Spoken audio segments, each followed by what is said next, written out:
Once again, this is Nuance. Thank you all for joining us. We'll be speaking about the recent Supreme Court decision on Texas's controversial immigration law as appeals actually continue. But I'd like to introduce our co-host, Jay Carter, also known as Timid, the hip hop artist and the chair of BLM Tokyo. Of course, I'm Mike Scala. What's going on, Jay? I'm ready for this yo-yo to be over. It's just bring on the warm weather. Kind of sick of it. The other day it was like I think we got like up to 65. So since it was a clear, beautiful day out of blue, we did ground golf. We talked about that here before. And then like the next day, like the highest it got was like 42, 43. It's like this is crap. Tired of it. Well, it is the first day of spring here. I suppose the second day of spring now for you. I guess Although, I think spring comes when spring wants to come. yeah. Now, what is this? Because I'm looking at my calendar. It's 3/19 here, March 19th. I thought spring was on the 21st. Why are we hearing it's the first day of spring? Did they change that? Or is that when the groundhog said spring was going to come? I don't know. Um, let's see. First day of spring. March. Well, this says March 1st. March 1st. Here it goes. The official day according to the almanac is Tuesday, March 19th. Okay. That's because it's not actually a date. It's when the equinox happens. Gotcha. Gotcha. I guess it's affected by the leap year. But I don't know. I kind of thought that the seasons had a set date where, at least customarily, we said today is the first day of spring, summer, fall. I didn't think that that changed. I understand the equinox might change a little bit, but I thought we, by custom, had a first day on the calendar that was the same every year. Am I wrong on that? I think it's the equinox. I've always thought it was because of the equinox, which can vary by a couple of days, right? Really? So, sir, you tell me, really? The official first day of spring and summer can be different Maybe year by year?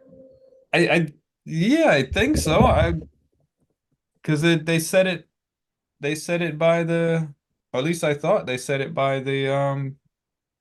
uh the environmental See, I events. thought that the first day of summer was always June 21st. The first day of winter was always December 22nd, December 21st. You're telling me that, some years are like, yeah, it's the 18th this year because of the equinox or the solstice? I thought so. Really?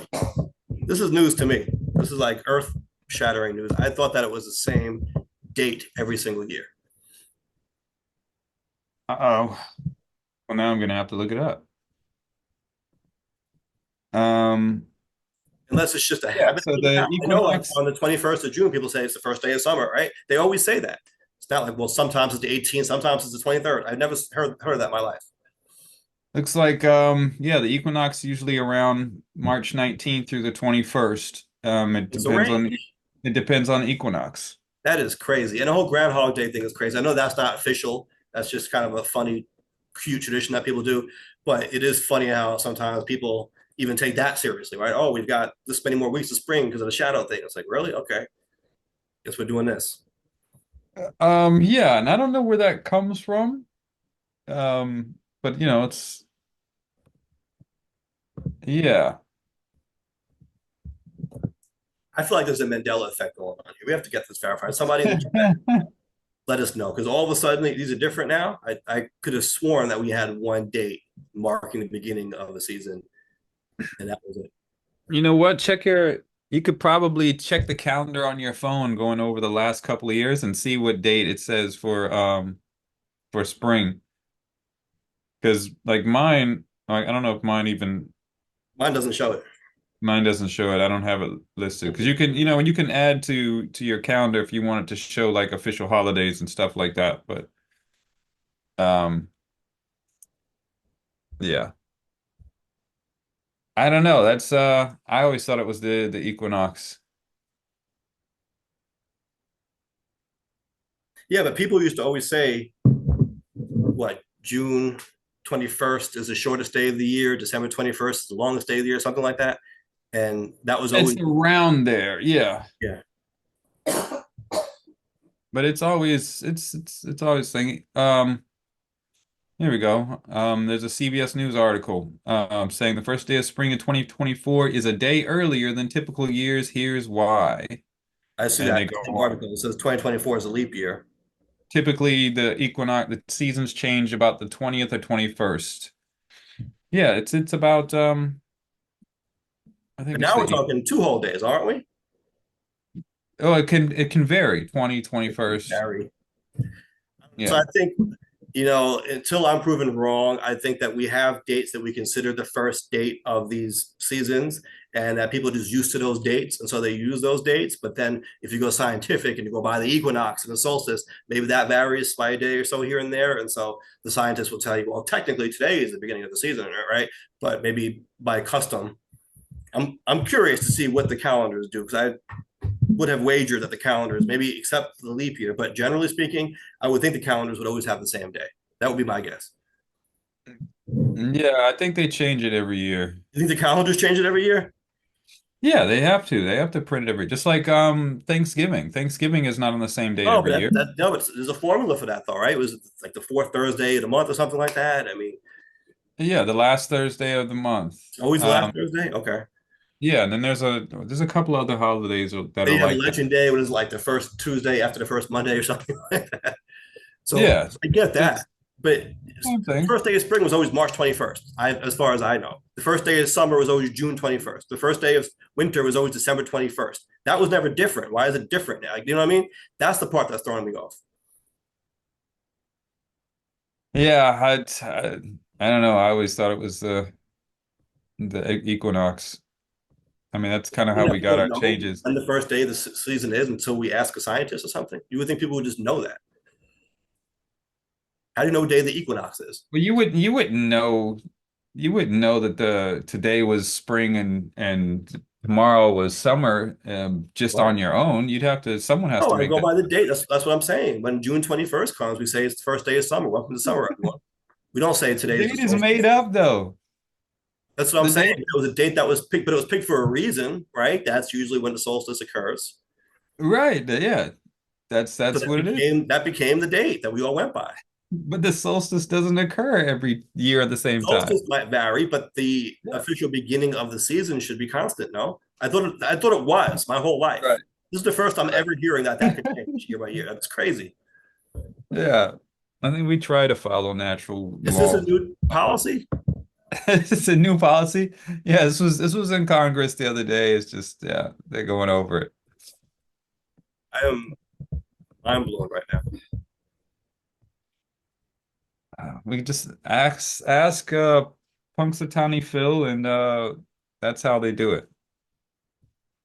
The calendar people contact his agent months in advance before they do the printing and get that on there. So Yeah, I'm googling like mad. I see. All right, well, they do get very precise, right? With I guess they're going by the solstice and the equinox and all this because they're saying in 2023, spring begins on March 20th at 5:24 p.m. Okay, so they've down to right, the minute here. You know, fall they right. said began on September 23rd last time. I never heard that one either. I thought it was 21st. But all right, I guess we're doing this now. I guess it's going to vary year by year from now on. Yeah,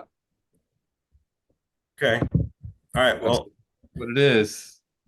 something else we're doing is not being fined by the campaign finance board. I wanted to talk about that because our 2021 campaign for city council underwent an audit, as all city campaigns do, and it's a very, very strict and onerous process. I mean, you can imagine, given the fact that this campaign wrapped in 2021, it's Hmm. 2024 in spring apparently, and the audit has just concluded as of yesterday. Think about that. Literally Hmm. 3 years, right? At least if you want to talk calendar years, one, two, three, four calendar years, right? How many equinoxes was that? Right? How many equinoxes and solstices was it? So should it be this long? I mean, That's what should I was gonna ask. Why does it take so long?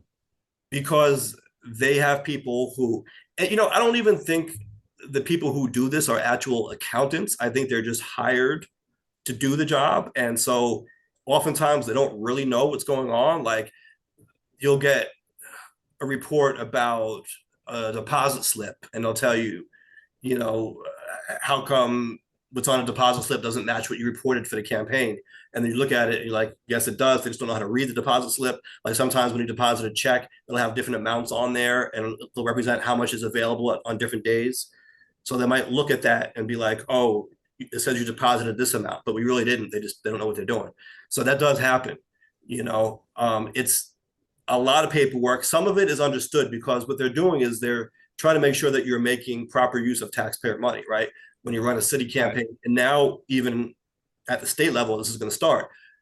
When you get matching funds, you do have to keep very careful records of what you do with them because it is taxpayer money that you're using. And so they want to know that every penny is accounted for properly. That's completely understood. It That doesn't doesn't take mean a that the year. process should take 4 calendar years to complete either, right? And Right. so I do understand it being a process. I understand them asking you for documentation, but at a certain point, it should end. Shouldn't take long. I think part of what it is there are so many campaigns to do, and there's probably a pretty short staff doing it, but they'll ask information right after the campaign is over. They'll do an initial request for information or documentation, and then you've got to submit all these documents that they want to see. Sometimes you have to give explanations for things that they have questions about, and then they come back months later with follow-ups, and they don't want to just find you right away. I think that's maybe why it takes longer, because they don't want you to submit something and then them come back and say, oh, this is inadequate, we're going to hit you with a fine.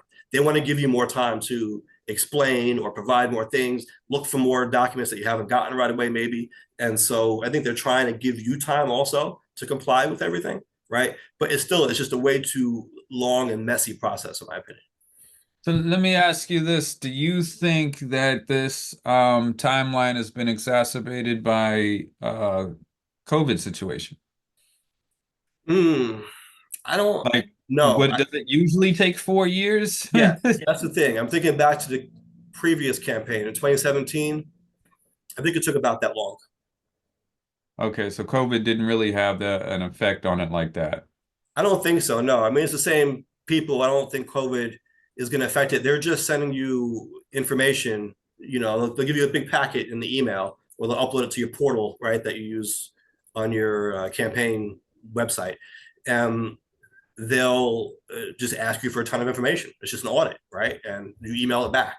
So it's not like you're meeting with them in person necessarily. Everyone can do this remotely. Hmm. One of the things that we got was pushback on something called the subcontractor disclosure form. And that's when you hire somebody to do any kind of work for the campaign. If they in turn hire somebody to do work, it's supposed to be reported because they don't want you to hide a subcontractor that way, right? So, let's say I hire you and then I have that on my campaign file that I gave you this money to do something, but then you go and you hire 5 or 6 other people to do something else. They may not be contracting with the campaign directly, so I might not even know about those 5 or 6 other people, but you do. And so you're supposed to provide that information to me so that I could make it public so that everyone can see the extent of who's being hired, and we're not trying to hide anyone, right? Hide any money going to somebody. Again, this is public money, especially so they want to know Right. where it's going, who's getting it. And so Right, right. they don't want you to hide the ball that way. So the problem, obviously, with that is if I don't have a contract or really any contact with the subcontractors, then it may be hard for me to identify them and to get that information. So I have to rely on the vendor, like the actual contractor I'm in contract with, to provide information about whom they hired or they paid, right? And so sometimes you don't always get that information. I got some forms back from vendors and they said, yeah, we use subcontractors. What is the amount? Greater than 500. I think 500 was the threshold. If you pay them over 500, you have to report that. They'll put greater than 500. And I would say to them, well, that's not what they're asking. They want you to identify the actual amount and who these people are. And they would be like, oh, no, no, we always do it like this. This is fine. And I'm like, well, I think they're asking for more than this. So, of course, I provide what I'm given. And then they come back and they say, this is inadequate. We want you to actually identify these people and the amounts. And I go back to them. And now don't forget, we're talking potentially years later, trying to get some of this old information. And they get back to me and they say, oh, we'll look for it. We'll see if we can find it, that kind of thing.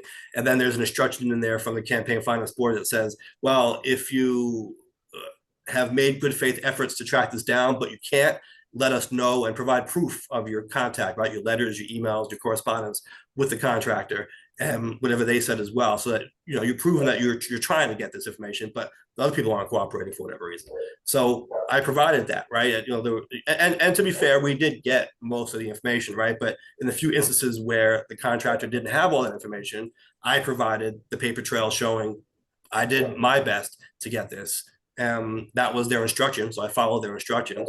They eventually came back and said that they aren't going to fine us. They're letting it go. They said that any penalties assessed would be under 500, and so they're not going to enforce that. Though they didn't specify whether they actually would assess a penalty if they could. They were kind of vague about that. They used a boilerplate language. Well, if there were penalties, they would be under 500. So we don't know if they really wanted to get at us for that. If they did, of course, I would appeal it because I was following their instructions. I was doing everything I could on my end, right? But sometimes Right. you work with don't have all the information for whatever reason. Right. So, well, I mean, it's good that you're not getting fined. Yeah, and it's funny because I don't know what the stats are off the top of my head, but I do believe a good chunk, a sizable portion of campaigns in New York City do get fined, right? I think it might be a minority position, right? You might be actually in a minority to not get fined because I got congratulated last time by a treasurer who works in the city, and he said, "Congratulations! I saw they posted you were one of the campaigns that didn't get fined." It was like a big deal that we didn't get fined. This is the second time in a row now. We haven't been fined yet, knock on wood, right? Because I think we do a pretty good job keeping records, but it seems to be a standard. It seems to be that a lot of people, a lot of campaigns, maybe even most, do end up getting some kind of penalty. You just ruined it right now. You shouldn't have said it. Now you just ruined it. Oh, knock on wood. They can try to get me next time. Yeah, yeah, you better knock on all kinds of wood. Make sure it's like real wood. Go outside and knock on a tree. Yeah, well, I Uh, think it's a testament to the fact that we do keep good records and we are aware of what's at stake, right? It is taxpayer money, and so the people have a right to know how it's being yeah, used. And I do take that obligation very seriously. right. No, yeah, I agree. Even with that being said, it's almost impossible to provide every slip of paper that they're asking for because, like I said, sometimes it's out of your control, right? Sometimes you're asking people for stuff and they just don't have it. Yeah, even said I don't think well, even said I don't think it should take 4 years. That's quite wild. No, what they probably should do is have a bigger staff, I'm guessing. Maybe have more people on payroll so that you can have people dedicated, if not solely dedicated to one campaign, maybe each auditor only has a couple of campaigns. I don't know how many people they have now, but it seems to me that would be one way to solve the issue. Or make the process less complicated, more streamlined somehow. Yeah, Uh, yeah. I mean, the biggest complaint I have is that it just takes so long, right? You submit right, information, they don't get back to you for another 6 months or 8 months or whatever. And so that's why it's taking long. I don't have a problem with them giving you more chances because sometimes that's what happens, right? You write a response and they were like, we're not really feeling that response. We want more. And so I appreciate the fact that they're giving you a chance to respond further and not just right. a penalty, right? But Yeah, I don't think it should take 8 months between every correspondence. That's crazy. Maybe they can get back to you within a few weeks to a month. That would be nice. right, right. So, And then as time goes on, it gets harder to find things, right? Because if they want, let's right, say, bank records from an account that was closed in 2021, it's not always easy to get anymore. Sometimes you can go to the bank and get those old records. Sometimes it takes time. Sometimes you can't do it. Sometimes they'll give you something else that they say is good enough, but the campaign finance board doesn't think is good enough, and you have to tell them right. what we got, and it's that kind of thing. Yeah. So, uh, Uh, Congratulations. yeah, and I think a cautionary tale: people running for office should be aware that this is something you are subjecting yourself to, right? Right, Years of scrutiny. So be aware. Be aware that this is not as easy and as simple as some people might think, whereas anyone might think just looking at it from the outside, right? When you get into it, you see that, yeah, there's a lot. There's a lot of stuff that comes with it, and you should be prepared to deal with that mess because you're opening yourself up to a lot of scrutiny in many ways, right? That's just one example of it. because you're taking public money. Yeah, Yeah. But I'm just saying the broader idea here to me yeah, is you're being scrutinized in that way. Of course, everything that you say, everything that you do, right? Everything, it's like walking on eggshells, but be ready for it, right? You have to have thick skin. or yeah, you just have to know that it's coming and something you got to deal with. Right. Sacrifice. I tell people that all the time. If you're going to run for office, it's a major sacrifice, right? That's for sure. So, all right. Uh, Speaking of sacrifices, I don't know. I want to Transition. say what? Is that the transition? I guess it's going to have to be because if you look at what's going on with the Federal Department of Transportation, it seems like there's an effort perhaps to sacrifice the Rockaway Beach Line right of way in favor of a linear park. At least that's the story that some are telling with this $117 million grant provided by the US Department of Transportation to the parks only folks, right? And I know some people find the whole thing confusing. You've got this Rockaway Beach Line right of way. You have people who are fighting, really have been fighting since it was deactivated to restore train service to that right of way. The QueensLink, which is the group I represent, we say that we want the transit component back. It would be nice to have it as part of the subway system, but we want transit back on that line. And there's also plenty of room for park space for those who want parks. We can do it all, but let's preserve the transit here at all costs. That's our position. We think that's the logical position. There's another group out there who is a park only plan. So you can think of them as more like the obstructionists, right? They are saying they don't want transit on the line effectively. And they would have it be just a park, right? As odd and as weird and as illogical as that sounds, there is a group out there who is pushing for that. The Federal Department of Transportation just provided them $117 million plus for their plan. It seems like the mayor of New York City actually made the application to get this money because he allocated through the city previously money, a lot less than 117 million, right? I think it was 15 or 20 million to build phase one of this park. Although what they're saying is that the park construction will not stop the train from also being built. However, you have to read between the lines a little bit because many of the people who are in charge or are advocating for this parks only plan are doing so because they don't want the train there. So we can't trust that if you give them $117 million plus another 20 million from the city, they're going to use that money to keep transit included. They're probably going to build something if left to their own devices, which would preclude that transit link. Mm. Well, I mean, I don't know. I mean, we've talked about this plenty of times on here, as at least the topic. But the people who are the parks only folks, I mean, what's their opposition to there being park and transit? Like, it seems like something that would benefit everybody. It Like, it is seems something like that a would benefit no-brainer. everybody. Most of them, I can't speak for everyone, but I've dealt with people who are parks only people in the past. They're afraid that the train is going to bring Queens together. So Queens is very divided right now. There's no north-south connectivity. Are South they Queens, really concerned that it's going to bring Queens together? Does that, I yeah, mean, that doesn't because they sound think right. it's gonna bring crime and decrease their property values. The way they look at it, the more affluent, upper class people live in the north of Queens. The more poor people, high crime areas, that's in the south of Queens. And so they don't want to have that connection where South Queens now is connected to North Queens because they're afraid people from the south will start coming into their neighborhoods in the north. Oh, got you. So, and you would get that like back years ago when it was called the Rockaway Beach Line. I mean, it's still the Rockaway Beach Line, but before it was called QueensLink and it was Queens Rail prior to that. But going back now 12 years, it was only known as the Rockaway Beach Line. And that would be people advocating for it would say, bring back the Rockaway Beach Line, right? That was the rallying cry.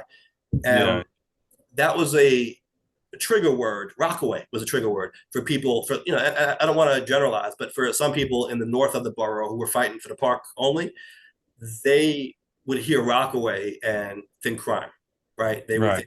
think poverty. They'd be scared of it. Right. And so you would get that. They would say the word Rockaway with a disdain in their voice. They was like, even when we would go into the meetings to advocate for our plan, you would hear comments like, we don't want Rockaway people telling us what's good for us. Like they put a certain Right. Right. tone that like Rockaway. People like they were disgusted by the idea of Rockaway people coming into Forest Hills or whatever. So that was part of it. That I think still is a big part of it. Of course, you have some now. I think maybe these parks only folks maybe dupe some people into thinking, oh, it would be so nice to have a High Line in New York City in Queens, but the genesis of it, as far as I could always tell, was just that because it really is not logical. I used to say it doesn't pass the laugh test. Taking this transit corridor, which is the link between North Queens and South Queens, and turning it into a linear park when you already have a greenway. You've got Forest Park. You got plenty of park space. Not saying that we can't use more. Sure, you could always use more parkland, but Queens does have more park space than any other borough. It's got Forest Park right there. There's a greenway that goes through Forest Park, which isn't even really utilized. And they're saying, well, this train line that runs through Forest Park also, let's make that also a greenway. Really? Why would they do that? Why would anyone do that? Right? It doesn't pass the laugh test unless you realize that the people who formulated this plan were doing so expressly at the expense of transit. They want to turn it into a park because they don't want the train there. All right. Well, mm, yeah, I guess that's I don't know. I guess I can see how that some people would have an issue with that, but um it And just it would just seem like it would make more sense to have it where there's more transit available and park space. I don't know. haven't you ever heard the term NIMBY, not my backyard? Oh yeah, yeah, absolutely. Absolutely. So that's really what's at issue here. I made this point at NYU a while back when QueensLink gave a presentation at NYU. I said Queens is a very divided borough, right? And even before we start getting into the transit component, train and park and whatever, just think about Queens generally. We talk about Queens being the most diverse county on the mainland US. I believe only Hawaii has more diverse counties. So, in spite of it being very diverse, if you actually spend time in Queens and around Queens, you notice right away it's very segregated. And you've got your Hispanic areas here, your Asian areas here. Even then, you have Chinese areas, Korean areas, South Asian areas, Mhm. right? Mhm. Hispanic parts, your Italian parts, your Jewish parts. And you'll see that Black areas, Southeast Queens, right? So, and then you look at the Rockaways, for example, and just that's a microcosm, but you've got on the west side of Rockaway, it looks very different ethnically, demographically from on the east side of Rockaway, right? And politically, certainly. So, with it being as divided as it is, you have to ask yourself, well, first of all, why is it that divided? Is that a coincidence? Did it just so happen to be that way? Or was that done deliberately? Start looking at the history. Look at Robert Moses, the way he designed the highway system and wanted the projects, all for lack of a better term, dumped in Rockaway. You know, let's just keep them there, out of sight, out of mind, right? And things were set up to encourage that division, right? And there's a vested interest to this day in maintaining that division among certain folks. Of course, people like me will intimidate people because I try to unite. I try to bring people together. I try to show the point that you make, which is we're all better off if we're more connected.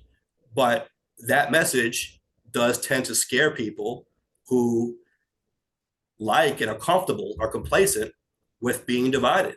And if you live in that bubble, you know, you're more prone to getting scared. You're more prone to these ideas that, well, if we open it up and we allow these Rockaway people to come in, they're going to bring their guns and their drugs and their gangs and their crime, and it's going to turn our neighborhood to garbage, and we're all going to have to move out. It's going to destroy our property values. That's what they say. Now, that's not true, right? All the studies show that when you live closer to transit, your property values increase. But I understand why the system is the way it is. We're battling against it, but it's in place for a reason. Historically, it was done deliberately and continues to this day, right? There are people now, maybe who are removed from the systems as they were originally created, but they've lived in them their whole lives. It's all they know. It's ingrained in them. And they certainly want to keep things the way they are. So when you start talking about building a new train link that's going to reduce the division, that's going to actually unite Queens, that's going to make it so that there really is no effective difference between South Queens and North Queens, that is going to scare people. And you have to realize that's the battle. I told the kids at NYU, that's the battle that you're up against, right? It's Right. generational, it's systemic. It isn't simply a matter of bringing a new train line in for people's convenience. It's really a matter of transforming the borough of Queens and our region in a way that's going to make people uncomfortable. Right. Yeah, and I think that kind of can sum up a lot of the battles, right? People get comfortable in a certain way. They've lived a certain way, they've grown up a certain way, and introduction of something a little bit different could disrupt that. And this is what leads to a lot of these battles that I think we face. Right. I mean, just imagine people living in some of these neighborhoods, right? Let's say they've got a relative from out of town and they're like, oh, you're still living in Queens, right? I'm sure they'll hear things like that. And what are they going to say? Well, we live in a nice part of Queens. We don't live in like Jamaica or Rockaway. We live in this, we live in a good part. We live in Forest Hills or whatever, right? So the idea now of creating a train line that's going to bring Jamaica and Rockaway much closer and get people who live there to their neighborhood much quicker, they're not going to like that idea. I understand how that would be, right? Of course, I disagree with that entire philosophy and that premise, but it's not a shock to me. I get it, right? I understand why that is like it is. Right. So, all right. So really what we're talking about is making the borough more accessible for everyone. And it's not only going to help people in the South, it's going to help everyone. It helps you get to Midtown Manhattan quicker, right? It helps you get to the airport quicker. It helps you get to the beaches quicker. I mean, it just is a better thing for everyone. And it provides so much more economic growth. Now, imagine what that would do for you, no matter where you live in Queens or in New York, if there was more economic opportunity and we're bringing in billions of dollars more in revenues every year because of this link, right? Because we're no longer segregated. That's a game changer for everyone. I think everyone should be embracing that. That's perhaps why it was so disheartening when Pete Buttigieg granted $117 million to the parks only plan. Now, I'm sure this was approved because the mayor was asking for it directly. So Hmm. it may not have been the DOT people looking at this objectively and saying, oh, do we want parks only? Do we want transit? Right.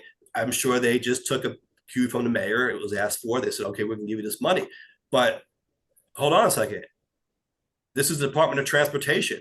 You're giving over $117 million to a park? The Department of Transportation? Does that make sense to you? Right. This is not a small Yeah. amount of money. I mean, and Not at all. It's not a small amount at all. $117 million. You can buy a lot of flower beds. You can buy a lot of bird seed with that. I mean, you could have a nice fancy park with that kind of money, right? You would think. I mean, I don't know how much parks cost. I haven't priced them recently, but you would think with that kind of money you could do quite a lot. Right. So the Daily News issued a great piece by the editorial board where they made that same point. They said that Buttigieg is funding the foolish plan to build a park on the irreplaceable right of way. Doesn't he know that he runs the Department of Transportation, not the Department of the Interior, responsible for parks? Mm, Yeah, it's almost like he forgot which agency he's in charge of. mm, And of course, the- everyone is saying that transit won't be precluded, but you've got to, again, read between the lines, right? We want both. right. So in an ideal So, world, this money is great for us because we're saying that we want trains and the park, trails and rails, right? So great. They're doing the heavy lifting on the park side for us, right? So now that just means less money just to finish the project. If we want both, hey, they're bringing a lot of money for our park component, great. But we have to make sure that the transit component is retained as part of the plan, right? Because if they build something like the High Line, which these park only folks want to do, they're park only folks. They don't right, want the train. So if you give them the money and you say, build something great, well, their idea of something great is going to be no room for rail. And they'll tell you, wink, wink, oh, you can bring rail back later if you want. But once a park is ready there, right, without rail being considered in the plan, it's going to right, be prohibitively difficult at that point. That would be like the High Line in Manhattan, turning that back into a rail line. I mean, the damage has been done there. So what we're saying is, yes, do park stuff. We want parks as well, but keep the transit component open, right? Build your park design with transit in mind. And that's something that requires pressure. That's not something that we can leave to them to just do. We need to make sure that that's done. We have to make sure that we're sitting at the table when those designs are implemented. Can now can he allocate that money for that though? Specifically since it's supposed to if it's supposed to be transit money and this is not a transit project, They're can he calling it, believe it or not, they're calling it a transit project. They're saying that it'll help but there's no people. transit? They're saying that there is. Believe it or not, they're saying it'll help people walk and ride their bikes better in Queens, and Ah, so he's using transit in that type of it'll okay. help them get around a very crowded area better because there won't be cars bothering them. They can just jog in peace. Oh, well, okay. Well, I guess Yeah, we'll have to yeah, see yeah. how it Good luck plays with that. out. We're joking in the QueensLink group chat that on April Fool's Day we should announce Queens Way and QueensLink both rejected in favor of the new linear duck pond. And Well, yeah, I mean, this is kind of the world that we live in. I wouldn't be surprised. It sounds like an Onion headline, right? But on April Fool's Day, you post this up, you say that there's a new linear duck pond and $500 million was allocated through the Department of Transportation. Right. Ducks swim, don't they? That counts as transit. Come on. I mean, that's kind of where we're at right now, okay. you know? Okay. All right. Well, Queens Pond. Queens Pond. hey, maybe the world is needs some more ducks. Maybe Yeah. maybe Well, that's what it is. the Daily News also talked about how this money that was allocated, of course, this comes from the infrastructure money, right? Remember at the national level, we talked about the infrastructure bill and how the president was able to allocate money through the Congress to rebuild much of our infrastructure, which was much needed. So this pool of money was made available and access. Of course, it makes sense that the Department of Transportation would have access, right? Because that's part of our infrastructure. Certainly, building the QueensLink would be a suitable infrastructure upgrade, right? So it makes sense that the Department of Transportation would be able to dole out some of this money. It's unfortunate that it went to the parks only folks. Now, the Daily News pointed out that when this money was allocated, it was supposed to be, at least the priority was supposed to be neighborhoods that were underserved, right? Right. Neighborhoods whose infrastructure was lacking. And so to do this, you're really slapping South Queens in the face. South Queens and the Rockaways in particular suffer from the worst commutes in the whole US, the whole country. So when you're looking at prioritizing underserved areas, areas that need not just the economic development, but need transit, need that infrastructure, you've got to Mm, start by looking at South Queens and looking at the Rockaways.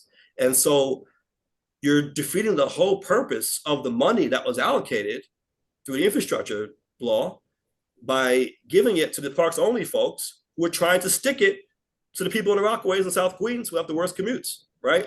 Daily News made that point, and I applaud them for that because it really does go against what this money was supposed to be used for in the first place. mm, And they said, we love our neighbors in Forest Hills, but they're not an underserved area. Go down to Far Rockaway, go down to Edgemere. They said, these are Black and brown communities who suffer from the worst commutes and have the worst transit infrastructure, right? You're saying your goal is to help these communities the most, right? That's your priority. You try to build up these underserved communities. You would be starting with this community, and these folks down here. And what are you doing? You're giving it to a community with all due respect that doesn't need it, right. right? And who's going to use that money expressly to keep the other communities from gaining that support, right? From you're Right. using that money to keep them underserved, right? That's what it's for. So it's kind of like a double slap in the face if you think about it that way, right? It isn't just a matter of not giving them the money. It's about giving the money to a group that's going to try to keep them down. Right. It's I think we've seen that happen a lot before. Yeah, but isn't that a shame that Oh yeah, absolutely. let's call a duck, right? This comes from the Biden administration. This comes from Pete Buttigieg. I mean, we would have expected better, I thought, in this area. What's your preoccupation with ducks here? I mean, If it quacks, it's a duck. That's all I'm saying. So, Right. all right. So let's not end this discussion on a negative. Let's talk about the positive of this, Right. because the news coverage, as we've covered on here, is very sensational. They will talk about parks versus trains, even though we're saying we want both. They talk about $117 million versus whatever we got. Oh, baby, it's a lot more money than what we have. They want it to be this or that clash showdown on the tracks, right? Obviously, real life is more nuanced than that. And so giving $117 million to the parks only folks, all right, we disagree with that. It can be a good thing if the park gets built with transit in mind. With that being said as well, there is still that $10 million allocation we talked about that was included in the Senate's proposed budget. And now we have the state budget being negotiated. It's due April 1st, where the Senate's proposal, the Assembly's proposal, the executive's proposal, they get reconciled and a final state budget comes out. Well, it is incumbent upon us right now to ensure that that $10 million allocated for the QueensLink in the Senate proposal makes its way into the final budget. And so we have a letter writing campaign going on that everyone can get in on. I actually did it myself. It took literally 2 minutes to do. You can send a letter to Governor Hochul, to the Speaker of the Assembly, Carl Hastie, and to the Senate Majority Leader, Andrea Stewart Cousins. They're known as the three people in the room, right? Because they represent the three entities that come together to decide the budget. They really have the most sway in this whole thing, even though the budget does get voted on by the Assembly and the Senate. It's going to largely be dictated from the top down. So you can go on the queenslink.org and you can write a letter to these three folks explaining why QueensLink is so needed and needs to be in the budget. And you can put your own words in there, or you can use a template that's on there. Just get the letter in. You know, it doesn't matter. You don't have to customize it if you don't want to. As many letters as possible. I checked before. I believe in just over a day, we have over 500 letters in so far. So that's beautiful. We need more, right? More and more and more. At the same time, we're working our angles. Our allies in the Assembly, our allies in the Senate, we're meeting with them, we're speaking with them, because they also need to put pressure on the leadership to say, we want this in the final document, right? So if we get that $10 million in, you know, of course, some people are like, oh, yeah, they see your 10 million, they raised you 117 million, you know, whatever. $10 million is still a lot of money, right? Yeah, If the absolutely. state gives $10 million to QueensLink, that's huge, right? Because that's a strong signal that the state is supporting this plan moving forward in some way. It's not the final thing. It doesn't build the plan. It's going to take a lot more than 10 million to build it, right? But it funds that EIS, that environmental study, which is necessary if you want it to be built. That is the next step legally in the process. And like Right. you mentioned last time, that hasn't happened before. The state never in its history, as far as I know, certainly not as long as I've been doing this, has allocated money, even in a proposed budget, right? In the One House budget, we've never seen them allocate money for the QueensLink or the Rockaway Beach Line or the Queens Road, whatever you want to call it, until now. And so, huge momentum. We need to make sure that that money is in the final budget, because what does that do? That gives us the seat at the table when these folks come in with their 117 million and they want to buy up all the bird seed in the world with it, whatever. We've got money for our component, and it shows that there is momentum, not just amongst activists, but in the state. You know, we've got lawmakers already, and we've got all just about the lawmakers along the right of way on board. But for the state to officially make it the policy of New York, right, that money is going to be allocated to advance this QueensLink proposal, that shows that this is serious. This can't be dismissed anymore. At least it shouldn't be, right? Because again, $10 million, a lot of money. The fact that it would have gone through the state budget and signed off by the governor, you know, immense, enormous in terms of Right. support. So what happened with the IBX, another plan. Once the governor approved it, you know, it's really been all smooth sailing for them. That's the kind of buy-in that we need, right? And so, you know, don't look at it in terms of this is a doomsday scenario. They've got 117 million, you know, the 10 million won't get you nowhere. No, look at it like this is what we need to fund the EIS, the next phase of the project, and get that buy-in from the state so that transit has its rightful place at the table when these plans are being implemented. Right. Yeah. So Sounds like a good sounds like good advice, good call to action. You said that's at the queenslink.org yes, site. it's also on my Facebook page right now. I've got a link to it. You can click on it, and we can do a share screen. We just put a we could put a link in the Okay, I just wanted to show people how easy it was, but yeah, we can put a link to it in the chat or in the description, right? Queens. I'll put it up here. Looks like it's right on the homepage, so Tell our leaders, get involved. I can drop the link here too. yeah. Like I said, really easy to do.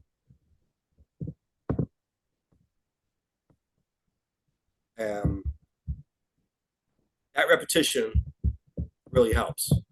You know, people might dismiss the usefulness of it and think, well, they're going to do what they do anyway. And what's a form letter? It's just people clicking on a button. But no, it's the accumulation of everything, right? So when we go Right. to these leaders with our supporters in the Senate and in the Assembly, and they're like, this is very important for our constituents, for our district, for our people, for New York. This is why we need it.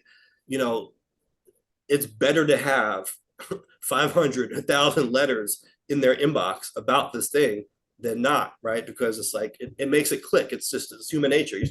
You know, if you're one of those leaders, you say, okay, I've heard of QueensLink. Yeah, as a matter of fact, we've been getting a ton of letters about this thing, right? Maybe the letters alone won't get you to the finish line, but the combination of everything, right? Maybe if our supporters in these legislative bodies are going to them about the QueensLink, you have other people going to them about something else. Well, maybe those letters end up being the tiebreaker. Maybe they're like, well, the QueensLink seems a more popular proposal. Of course, the money is finite. Not everyone can get the $10 million.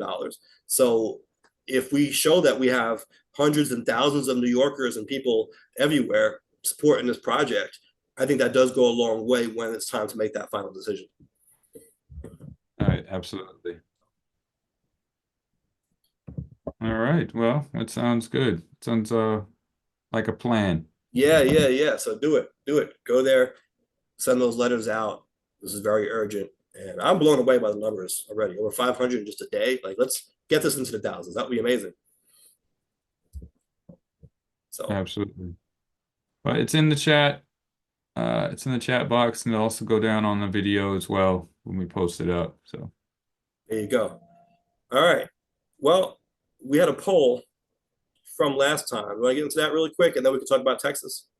sure, Texas is wild. That's what Yeah. Texas is. But yeah, there was the poll, and it was regarding the question was, do you agree with the National Guard being deployed to the New York City subway system? Because Governor Hochul had made that decision to push 750 National Guard members out into some of the busiest stations in the subway. And they showed up in National Guard fashion with their weapons of war, and it can be kind of jarring for people in the public, especially those not used to seeing that type of thing. Plus, these are public streets, and deploying the National Guard is not something that is commonly done or should be done. It's been done before, but I don't know how often it's done in a preventative measure like this. So the poll question results were 26% said yes, they agree that the National Guard should be deployed. 58% said no, 16% said I don't know. Hmm. So it looks like overwhelmingly people say no, they should not be deployed in the system. Some All right, people so wait a said minute. I'm sorry? How many of these respondents are living in New York City? That I don't know offhand. There are some people, I know there was one at least, someone specifically said that I'm not a New Yorker, but this is the first time I'm hearing about this. Mhm. Um, and then talking about without the subways in New York would be terribly gridlocked. So if people are afraid to use a subway, this is very bad news. Something in bold letters would have to be done about that, but whether this is the right thing, I don't know. Um, someone else said, as a rule, I think introducing trained military into what should be a law enforcement role is a bad idea. Military training is grossly insufficient for public security requirements. And we kind of brought up that kind of viewpoint when we talked about it previously, talking about, what is it that the guard can actually do in here, like policing in these types of environments, public environments, is quite different from like theaters of war and the type of training. So, how would that work? What kind of power or authority would they even have in this situation? Or is it just a deterrent to have them see military here? And, in that case, like, is that something that we really want to do? All right. Or is it all a show? Is it all a way for the governor to score points and make the mayor, make the city look bad? You think Hochul is trying to make the mayor look bad on purpose? Or is maybe not you think, or is that what some people believe? Absolutely. There's always this struggle between the governor and the mayor in New York. And the governor gets blamed just as the mayor does for Right, what goes on. And the governor often says, well, there are certain things that are out of my control. The mayor runs the city, especially when it comes to crime and law enforcement and things like that. But this could be a way to flex in a way and say, listen, you dropped the ball. We're all taking a political hit for this. And so right, I'm going to do what I need to do. I'm going to send in the National Guard because apparently you can't get the NYPD to do what it needs to do. You know, right, it could be ways for the governor to try to get some of that stank off of her and make it look like she's taking charge where the city fails. right, right. Yeah, I can see that. Another one of the responses was saying that absolutely not, this person voted they shouldn't, and saying that in free and healthy countries do not use military for law enforcement. Our militarized civilian police are bad enough. And I tend to agree with that. Um, at the same time, there was the news that just came out, what, about 2 or 3 days ago? There was that killing on the subway during rush hour, where at first it started off, it was a confrontation between two guys. They started arguing on the train. The video went viral. Um, does it starts kind of in the middle of it, so you don't know what set any of this off, but one guy was yelling at another guy until that guy finally got up and was ready to like defend himself and throw hands, and they started going at it. And then I guess a girl that was either a bystander or she was with the guy that finally stood up. She comes up behind and stabs the first guy. And then like I guess he gets away from her and he's yelling at her like, "Did you just stab me?" While he's dealing with this guy, and she starts playing like, "Oh, I didn't do anything." And then he goes and he pulls out a gun. Mm. And then that's when like the whole train car just starts running. I mean, they're still in the train, the doors are closed, the train's still moving, and so everyone starts moving because now a gun's been brought into the situation. And then you can hear in the background in the distance a few moments later, you hear gunshots ring out.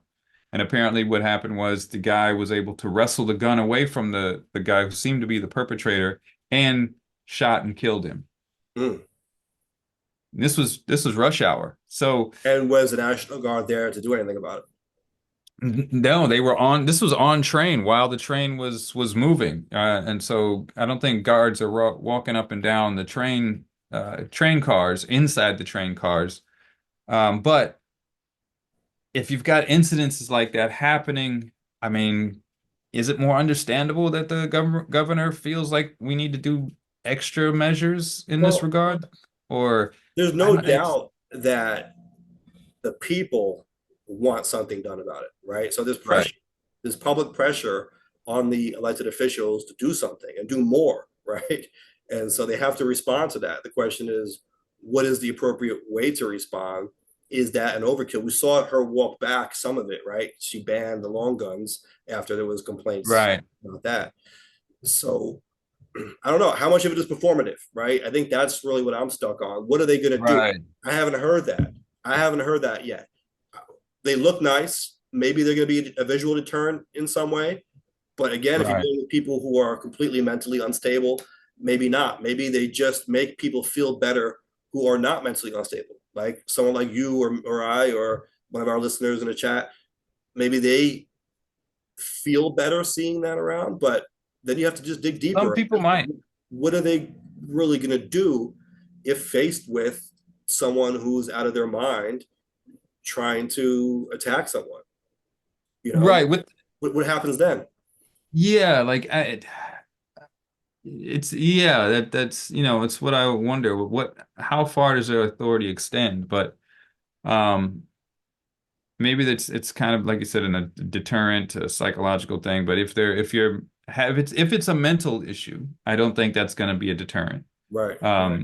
But we have someone here. You mentioned people from New York commenting, and this person said that they lived in Manhattan for over 40 years, Mm-hmm. um, and saying there's always been troubled people on the train, some dangerous, most overwhelmingly not. Um, and said that they've personally endured a couple of close calls over their time living in Manhattan, but they can't imagine that things are more dangerous now than they've ever been. But if they are, one reason might be the increased firepower of the guns people have acquired over recent years. Police officers being less available in train stations and on cars. Uh, didn't police officers at one point walk through cars like back in the 80s? Well, yeah, it was really bad back then. Yeah, right. Um, Although they said maybe that's the reason, but personally they think the number of officers has not decreased, even though maybe that some people believe it has. Maybe it has something to do with media coverage that keeps harping on how bad things are in New York by outlets like Fox News, trying to push this narrative that New York is so much more dangerous than it's ever been. Right. That's like changing the perception of Yeah. people Well, there's definitely around. some truth to that because I understand if you were to turn on Fox News, they would portray New York and Chicago as war zones, right? Like if Right, you walk through right, them, you most likely will be shot in the first right, minutes of you being outside. That's how they portray it. And it's certainly right, not true. New York still is, relatively speaking, a safe city. With right, that said, right, there has been a spike in these particular incidents and on the subway in particular, on mass transit in particular, right? So let's right, not act like that also isn't happening. Although I right. agree that it isn't to the degree that it's often portrayed. He brings up a point saying that there's one possibility that he hasn't seen discussed. Um, that could it be that there's an increased terrorist threat level that the public hasn't been informed about, which is why they're put back out on the street in this temporary situation. Yeah, that isn't being discussed. I don't know if that's the case at all. I do know that this National Guard angle was one of the things that the governor was pushing, in addition to some others we talked about last week, right? It was more of a comprehensive plan. They were talking about more CCTV and changing the laws, for example. And I think the mayor was on board with this as well, so that people could be barred from mass transit if they were convicted of an assault on mass transit, right? Get the repeat offenders out, things like that. Right. So they're looking at various tools to try to tackle the issue. I think the National Guard, again, because maybe of the sensationalism, that caught the headlines the most, even though that wasn't the only approach that was taken. Right. And one of the last ones here, another New York guy weighs in saying that National Guard has been in Grand Central and Penn Station on and off for years. No one's taken offense before, so there's no need to take offense now. They basically stand around and never do anything active, such as approach people. They're just there to kind of show a law enforcement presence. So, I mean, he might have a point as well. Like, if people just, is it overblown? Because, Well, what I think it is, honestly, I think it's a signal that the problem is bad. So for some people, for example, people on maybe the far right, let's say Fox News or whatever, who are pushing this narrative that it's a hmm, war zone, right? They're saying it's a war zone in New York City. They love the idea of the National Guard being there because then it's like right, validating what they've been saying all along. We told you right, it was a war zone. It's so bad. There's even soldiers down there. Look, right? right, They love that They love that point. And so it does just validate this idea that the situation is terrible. I don't know if it Right. makes the situation better, right? But it's certainly a rallying cry for those saying how bad it is. It's like, we were right. Look how bad it's gotten. And the governor doing that is playing into that hand. Whether that's a good thing or a bad thing, I don't know. But she is certainly validating that cry that this is essentially a war zone now, right? We're going to Well, respond with a National Guard. right. Right. Or like you said earlier, a proactive step to get heat off of her shoulders, um, because it looks like the mayor isn't able to handle it.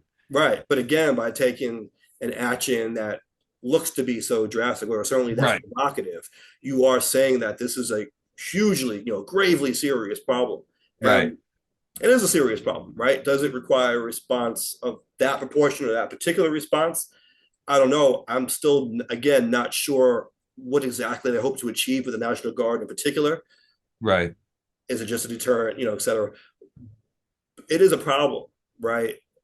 But what is the proportionate response? And is that, as we touched on last week, is that making people even more nervous? Because Right. are they going to think, well, if it's so bad that they have to have the National Guard down there, maybe I should stay away? Right. We had a comment in the chat. I hate public transportation for the crazy people, not the military. Let them be a deterrent. Then some people will see it that way as a deterrent. It can be jarring for some, to see military folks on the streets, especially. I mean, even though she walked back the long Yeah. guns, um, I think that could be the most jarring for people.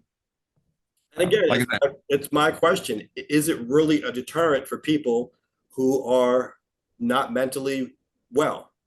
I don't think it would be because I don't think they're not thinking that way. Or you know what I mean? Like I don't think it would be a deterrent for those people. For others, maybe. Yeah. And And that's my again, question, because the commenter in the chat, right, said let the National Guard be a deterrent, but they also said that they don't like the subway because of what they call crazy people.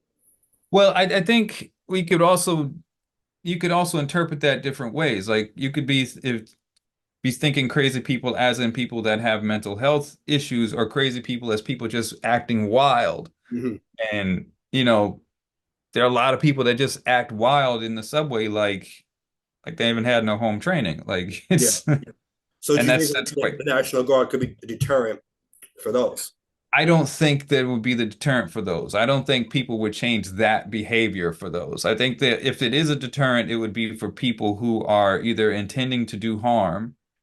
Um, I think they would be the only one because I'm talking about people people who that, have mental issues, right? they probably won't click. For people who are just gonna while out and play their radio or do whatever they do and act up in the subway, I don't think it's gonna be a deterrent. But if you're intending to do some kind of crime or harm, you might think twice about doing it there and then Okay. with But them. you And don't think this commenter is including those in the crazy people that they described? I don't know. I'm just saying that crazy people could be looked at two different ways. Plus, from what I understand, the guards are more doing bag checks when people come into the subway system, but a lot of this crime takes place on the platforms, or at least the scary portions of it, because you're right there with the trains and this and that, where I don't think there is a presence, unless I'm mistaken. At least from what I've read, it seems like it's more at the entryways where they're checking bags and such. So they don't have anyone standing on the platform? From what I've read, I haven't seen anything that said that. And even the pictures I've seen, it seems to be them at the gates. So Right. does that, But you know what here's I mean? Like, does that help? Right. Well, here's the thing. So we've now identified, I guess, three different categories of people who might be Right. committing crimes on the subway. We've questioned whether the National Guards could be a deterrent for each of them, but we seem to agree, or maybe tentatively believe, that they could be deterrent for some people, at least maybe some, if not all, some of the people who might act up. Maybe. Maybe. Yeah. Maybe. Yeah. I mean, But if they deter, I don't know. It's a balancing act, right? I mean, if they deter a small percentage of that, is that worth it? Is if it makes a higher percentage afraid to get on the subway, or is that Right, okay? I mean, I don't know. What is right. the priority here? Like, if we could stop, let's say, 10% of incidents on the subway, is that worth losing 60% of ridership? Maybe it might be, right? But it's something that you have to think about. Or you also have to consider the the psychological effects of, militarizing this public space. What are people going to That's feel right. about that? Right. Well, that's what I'm What are people going right. to It think about in affects the future? ridership, or even if people continue to ride it, if they're going to ride it and they're going to feel Right. nervous, or they're going to feel like they're constantly reminded that this is not a safe place to be. Right, right. Looks like in the comment section, in the comments, clarification on, I guess, crazy people. Yes, people that have no manners and disturb the public peace. Okay. Um, I see. in that case, I don't think the National Guard is going to be a deterrent for those people because they're not generally breaking the law.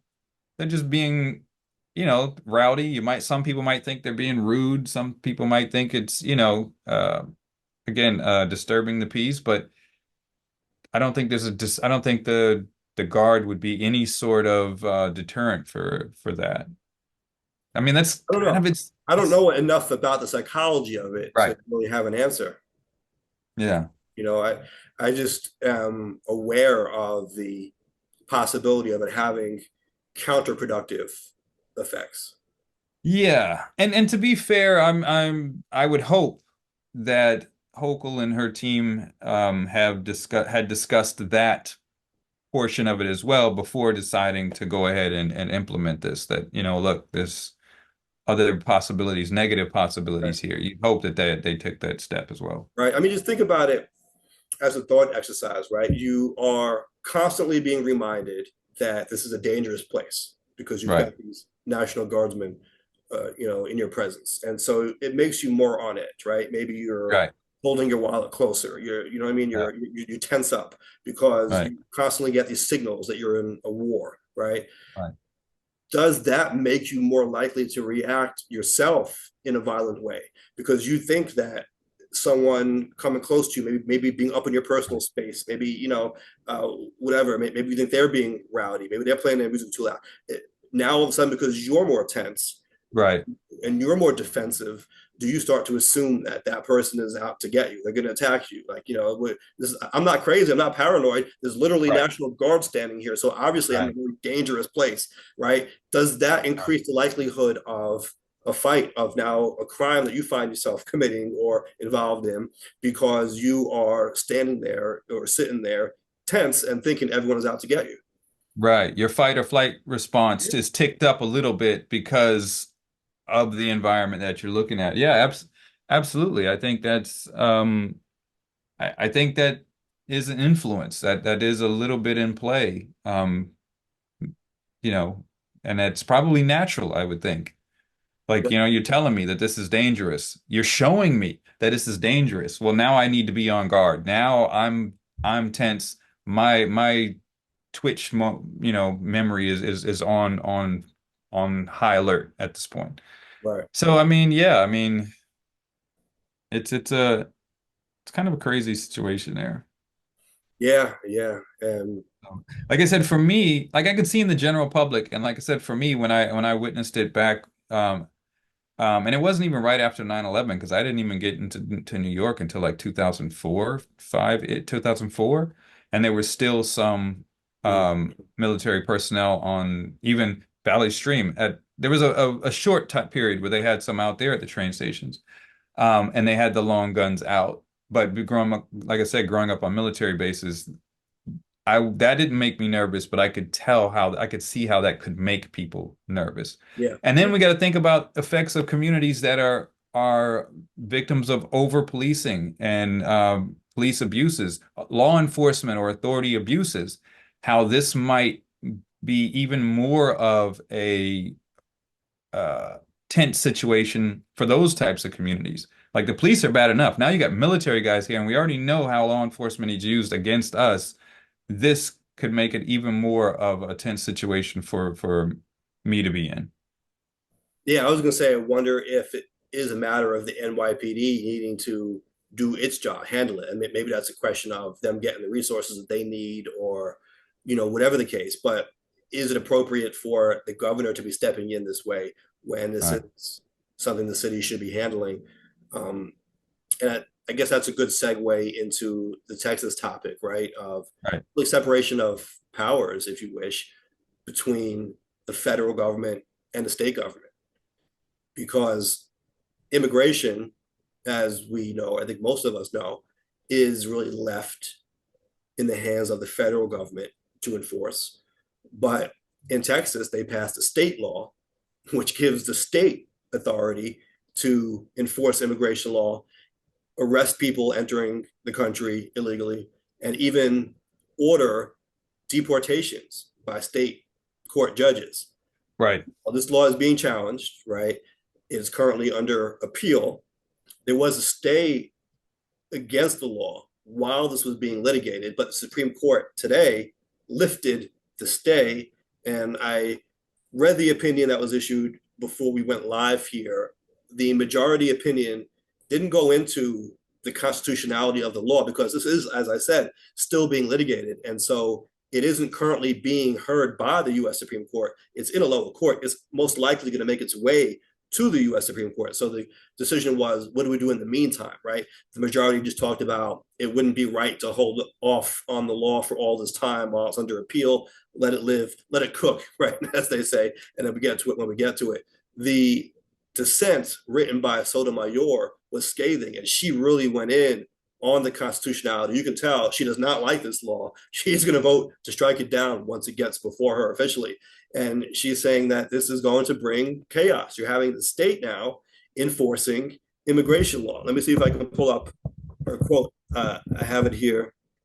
I think, and this is another one where I would be surprised that if it reaches the Supreme Court, if it doesn't go along partisan lines. Well, Like, this one did already go 6-3, so it's going along partisan lines, even the matter of the stay, right, before we get to the merits of the law. And so right. that would be a pretty good prediction, I would say. But Sotomayor's quote says, "Today, the court invites further chaos and crisis in immigration enforcement.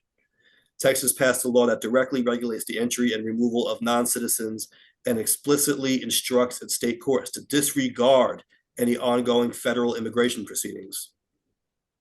That law upends the federal state balance of power that has existed for over a century, in which the national government has had exclusive authority over entry and removal of non-citizens." So you know where Can I she's do going. it? So she's going to strike it down clearly Yeah. when she has the opportunity to. What will the other justices do? You're probably right in that 6-3 split. Although I will say that Barrett has been a little surprising in her decisions lately. Even when she votes with the majority, she writes something in there that undermines them a little bit.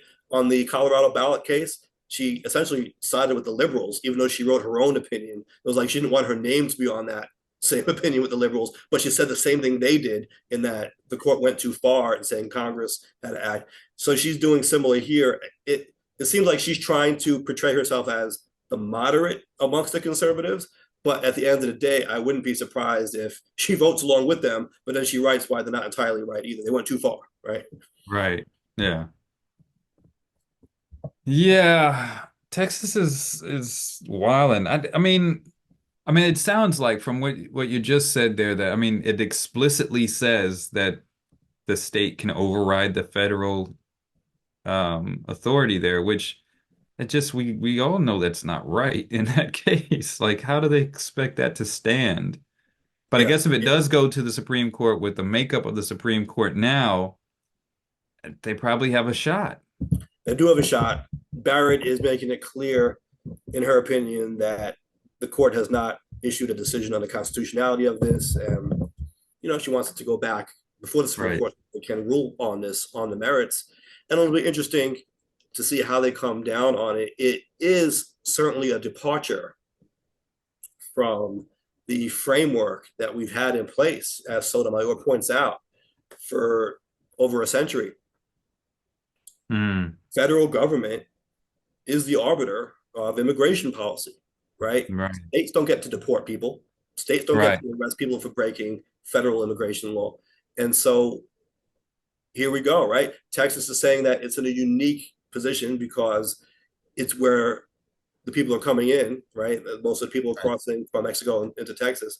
And so they're saying they've got to do something about it. And again, to draw that analogy to Hochul and Adams, it's like Texas here is saying that the federal government isn't doing enough, so we have to do something drastic, right? It may be unorthodox or unusual, it may not be how it's usually done, but their position is, you guys dropped the ball, we got to do something here. Sorry, we did what we had to do. Right. And none of the current frameworks we have in place addresses any of that to where this is something that is unnecessary to do. Like, or I guess the system's probably backed up um and having a hard time dealing with the people coming in over. Because at one point there was a negative migration, but Yeah, if not I'm anymore. not anymore, now it's the opposite. Right, right. Yeah, and you had things like before coming into the US, you have to show that you tried to get asylum in Mexico, and Mexico turned you down. Now you don't have that requirement Right. anymore. So people are coming straight through. And the system is so backed up that it's taken years for them to get their court date to determine whether they are rightful asylum seekers or have to be sent back. And so Texas is saying we're being bombarded, we have to do something. Obviously, there are a lot of politics at play here also. And you've got the governor of Texas saying that this is great law, great policy, good day in the Supreme Court, but he is trying to signal that the federal administration is weak on this, right? He can be stronger. The Republicans can be stronger. The Democrats who are in charge of the federal government are letting us down on this. That's their messaging, right? So a lot of this, quite honestly, can be looked at as political posturing too. Right. Right. Um, yeah, it's crazy. I'm actually looking at some of the monthly migrant encounters at the border, the Mexican U.S. Mexican border since January 2000 up to December 23. And it seems like now December 23 had more encounters than the previous high, which was in March 2000. Mm-hmm. And you can see a distinct trend downward from there, even during like the Obama administration. Um, and there was a significant uptick in May 2019. It's very significant that hadn't been seen in over 15 years. Mm. And it dropped down to the lowest it had been in the past 20 years. You're talking about what, incidents at the border? Yeah. So it's kind of crazy. Like it seems like Incidents between what, law enforcement and immigrants or people fighting each other? What are you talking about? encounters by U.S. Border Patrol at the U.S. Mexican border. Okay. So, and this includes apprehensions and expulsions. So just kind of like, I guess, contacts. Right. Um, but yeah, the numbers now since April, since what after 2020, the numbers have significantly increased. You have to wonder if COVID just destroyed the economies of some of these countries and left the conditions there so terrible that people are feeling increasingly desperate since. Well, I think, and that has always been one of the things that I've always said as far as how to deal with this, instead of going this whole show me your papers and you know this very militaristic or shoot people at the border type of route, is look at the reasons why they're coming over. I mean, people don't generally want to leave their homes unless there's no other choice, right? People, if they're coming from Mexico, for example, what are the conditions in Mexico that are causing that to happen? And I think in that way we could offer assistance to Mexico and the Mexican government to help remedy some of these situations. Yeah. Now, you're talking about the drug culture and the cartels and stuff like that.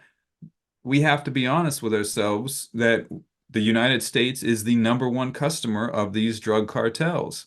So we are partly to blame for those conditions, for them to have that power and that money to terrorize the people that they feel like they need to leave their homes. So I think there are other ways to deal with it, by improving conditions, helping Mexico improve their conditions, working with them to improve those conditions so people don't want to leave their homes.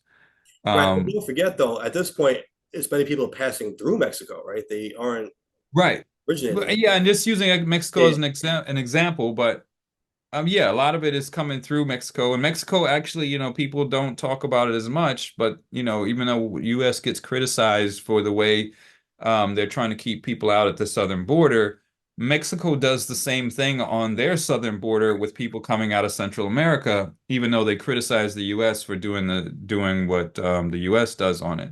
Guatemala. Um, Yeah. right. Particularly, yeah. And I think that's a little hypocritical in that regard. Um, but I think since we're all in the same region, there has Who's to be being ways. hypocritical? I think Mexico in that regard is being hypocritical. You're going to do that to Guatemalans, but then you have issue with the U.S. doing that to Mexicans from your point of view. It's like Well, you're is the doing government that critical of U.S. immigration policy? at points there have been, yeah, where they've definitely talked about it And I know open. that they were very much against the wall that they were supposed to Right. pay for and all that kind of thing. But yeah. Yeah. And I just think that, we're all in the same region. And if we can do some, if they can have cooperation to where they try to improve conditions in all of these places, so people don't have to or don't feel they need to leave their homes and take this. And it's not an easy journey. This is not something you take lightly. You don't just wake up one day and be like, you know what, I'm going to cross thousands of miles in deserts just to potentially make it into the US, where I know there are people waiting with guns and I know there's a law, and we saw the kids in the cages, and like you don't take this lightly, right? Um, and so I think cooperation would go a long way to help reduce these types of numbers.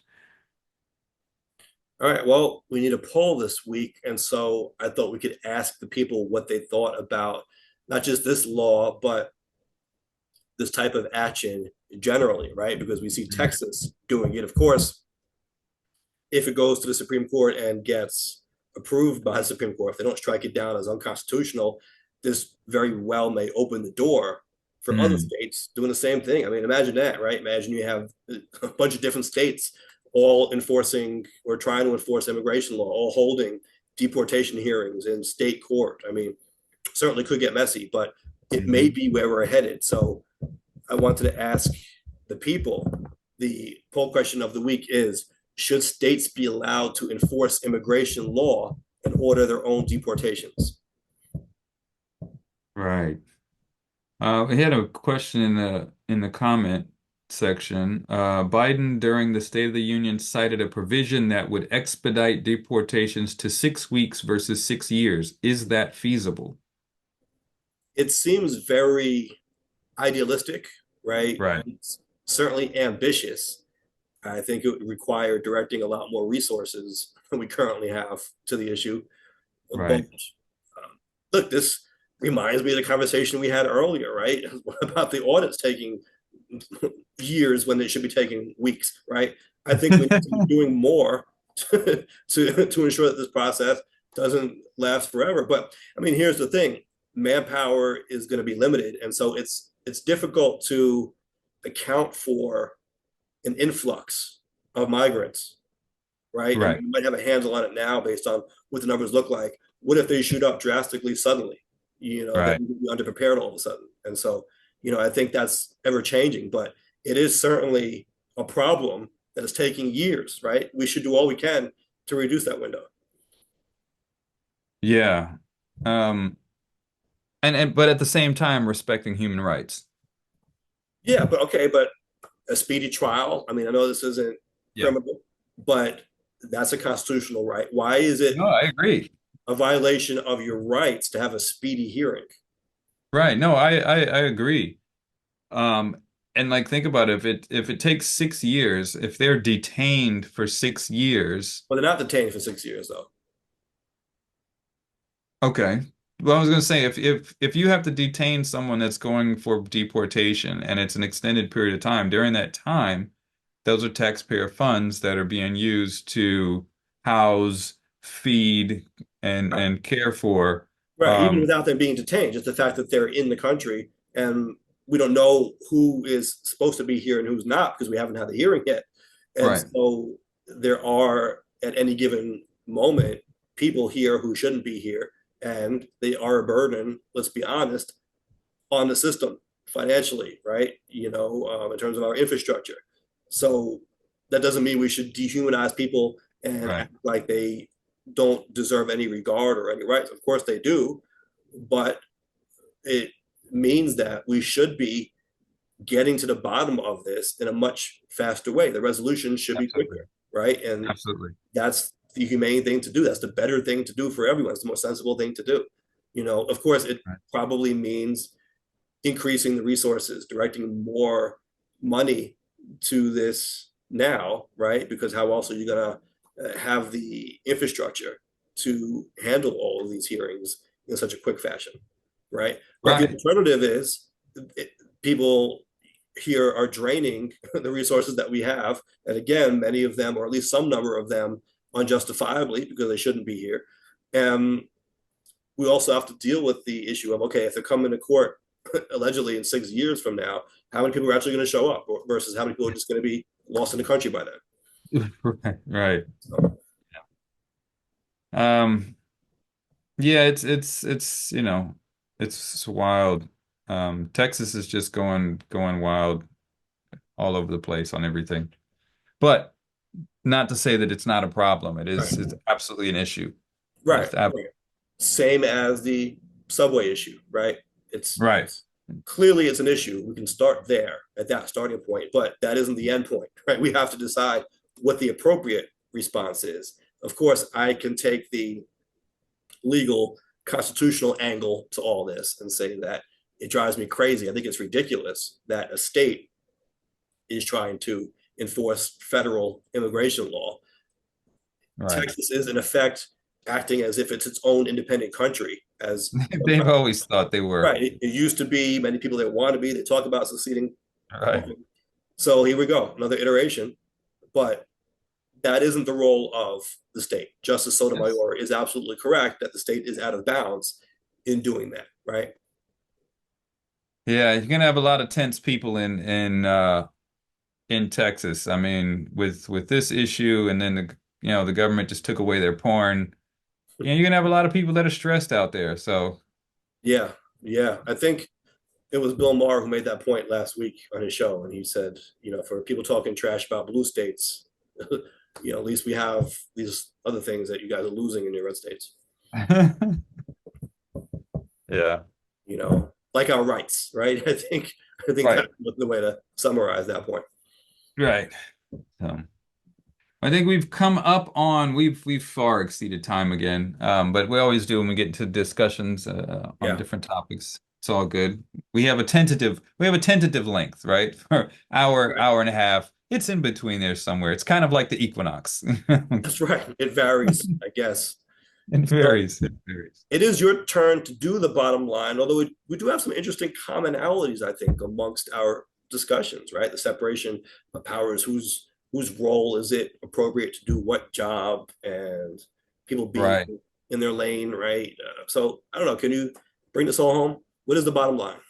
Well, I think in that regard, I think all of these issues are very complex issues, and I know in the discourse, the public discourse, and in the political discourse, people take sides and they want to talk in absolutes, but it's not always the case, right?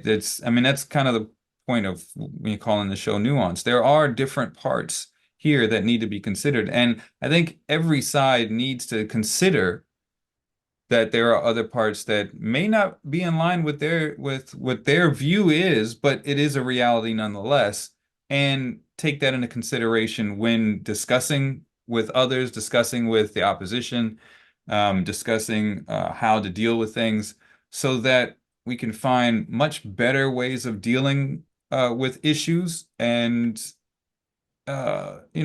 work together more on how to resolve some of these things. Mm. Yeah, yeah, and that might apply even when you're talking about different levels of government, right? Whether it's federal, Absolutely. state, whether it's Right. state versus city, you know, Absolutely. um, I whether mean, it's the Department of federal government Transportation has or Department of the Interior.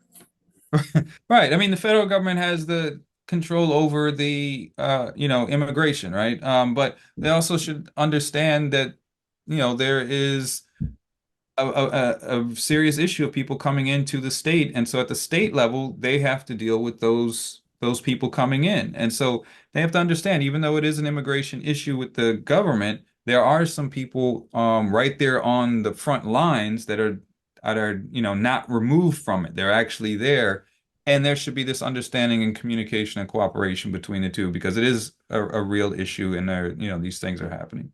By the way, could you imagine if Mayor Adams said, you know what, New York City is going to start deporting people. We're going to act like we're the federal government. We're just going to set up shop here.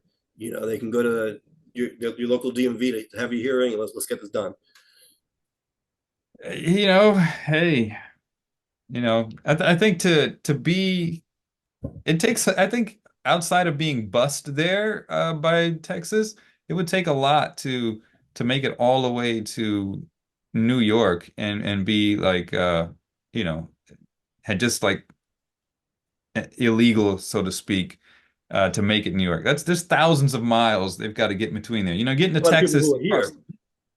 yeah, I'm sure there are people that are there. Some people overstayed or some people have made it No, their no, I'm way. It talking takes about it takes a lot. the migrant crisis in New York. Oh, right, right. If the mayor said we're going to start deporting people straight out of New York City, Right. Yeah, he'd have a headache on his hands, I think. that, that would be crazy and I think obviously unconstitutional. So I don't see how Yeah, it's much different absolutely. from what Texas is doing. Yeah. Not to mention the DMV is a creature of the state, not the city, but you got to go somewhere, And right? the DMV is already overrun as it is. That's always been a running joke in the US is that the DMV takes so long. Well, So, where can people find us? I guess that's my job this week. You can find us everywhere, right? That's usually what we say. Anywhere podcasts are available, you can get the audio pushed directly to your devices. Of course, we're live on Facebook Live every Tuesday around 7 p.m. Eastern. And we're on Instagram, we're on YouTube, we are on Reddit. We post our polls on, was it Daily Coasts? Daily Kos, yeah. Yeah, yeah. So we're out there on social media and wherever you find your things, you can find Nuance with Mike Scala and Jay Carter. Absolutely. So yeah, thank y'all for listening, joining, commenting, and you're gonna say the thing? Yeah, let's do it. We've got work to do. Catch you next time.